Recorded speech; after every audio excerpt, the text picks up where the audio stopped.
Good morning सर्वांना. I hope तुम्ही सर्व ठीक असणार. तर बघा, इतर ऋतू का रडते तुम्हाला मी नंतर सांगते. तर आज काय झालं माझ्यासोबत, सकाळी उठून मला चहा पिण्याची खूप सवय लागलेली, त्याच्यामुळं मला चहा पिल्याशिवाय माझा दिवसच जात नाही. आणि जाऊन बघते तर चहापत्ती संपली होती. मला मग चहापत्ती आणण्यासाठी जावंच लागलं खाली, जेणेकरून मला खाली जायला आवडत नाही.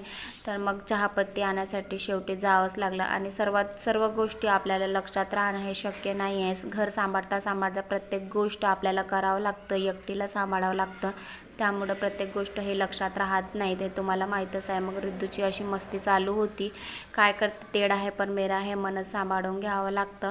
तर मग शेवटी 2:30 वाजून गेले आणि मला मग पटकन आवरायचं होतं. आणि मग रिद्धू का रडत होती तुम्हाला सांगते. ती बोलत होती की मला पण भांग भरून दे. तू का भरते? अहो, ती कार्बन कॉपी आहे ना मम्मीची, ती मम्मीची कार्बन कॉफी जे आहे ते मग आरशात बघत होती की सिंदूर बरोबर लागलं की नाही, मी कसे दिसते सिंदूर लावून. तर मग मला आठवण आलं की मला साबुदाणा खिचडी बनवायची आहे. साबुदाणा खिचडी बनवण्यासाठी घेतलं मी. आज टमाटर वापरणार होते साबुदाणा खिचडीमध्ये, कारण मला आज खिचडी थोडी चिकट बनवायची होती खिचडी.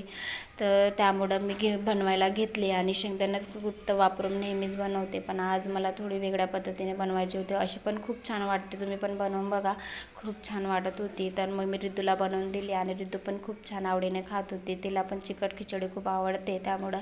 तर मग संध्याकाळी आज आरतीला गेल्यानंतर तिथं एका दादा आणि ताईची ॲनिव्हर्सरी होती. मग ॲनिव्हर्सरी सेलिब्रेट केला आणि मग असा गेला माझा दिवस. Thank you, bye.